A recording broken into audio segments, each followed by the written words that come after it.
میخوایم بالشت نوزاد بدوزیم. اندازه های این بالشت 30x40. دور تا دور این بالشت 1 سانت جای دوخت میذاریم، میشه 32x42.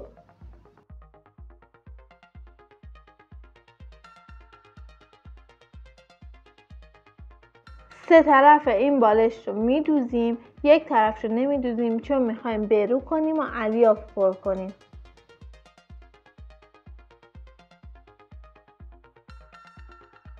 وقتی از الیاف پر کردیم قسمت باز بالشت رو با سوزن میدوزیم. برای روی اصلی این بالشت یک پارچه به اندازه 32x42 اندازه پارچه قبلی برش میزنیم. حالا میریم قسمت پشت بالشت رو محاسبه میکنیم. اندازه اصلی بالشت ما 30x40 بود. میایم 15 سانت از این اندازه رو علامت میزنیم. این طرف این 15 سانت 1 سانتیمتر جای دوخت داریم.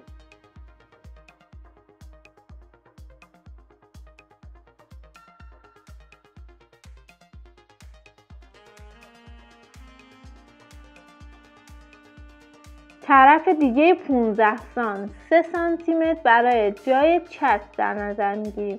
3 سانت دیگه هم روی همگرد داریم.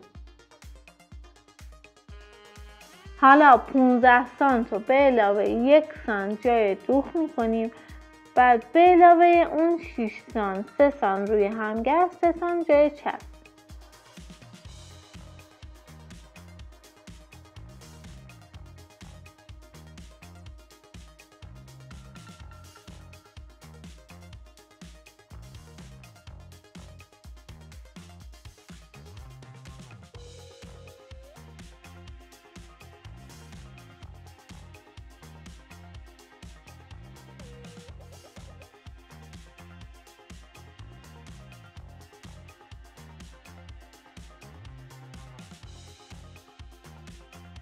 الان قسمت کوچیک روبالیشی ما میشه 32x22.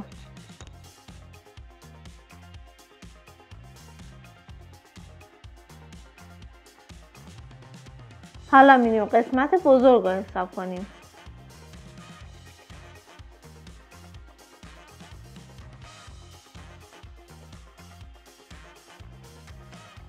چهل سانت که اندازه اصلی پارچمون بود منهای 15 سانت قسمت کوچیک روبالیشی میکنیم.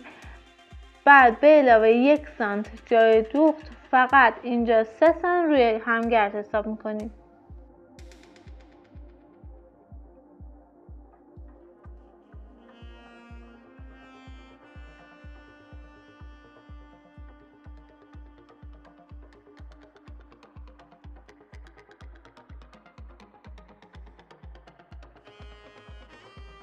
الان قسمت بزرگ روبالیشی میشه 29x32 سانت.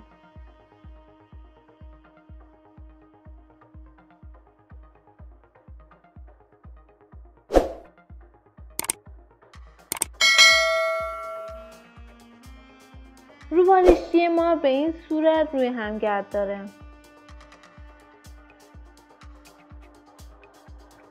هر دو طرف روبالیشی رو 3 سانت به سمت داخل تا میکنیم و اتو میزنیم.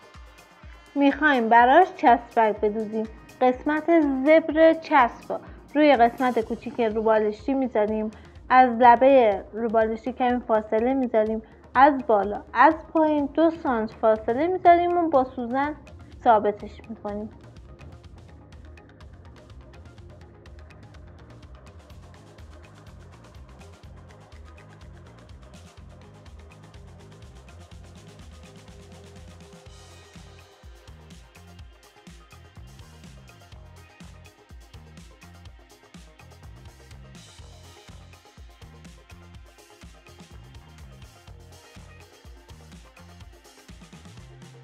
میریم با چرخ دور تا دور این چسبک رو میدوزیم.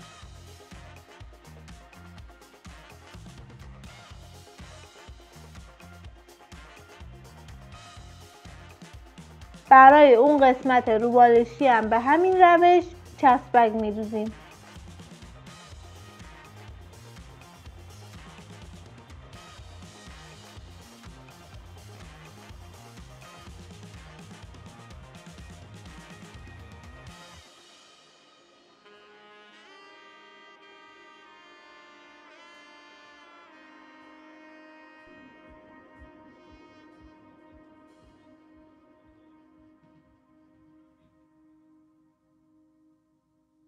اون قسمت پارچه رو طوری که رویه اصلی اونها روبروی هم باشه روی هم میذاریم، دور تا دورش رو با چرخ میدوزیم.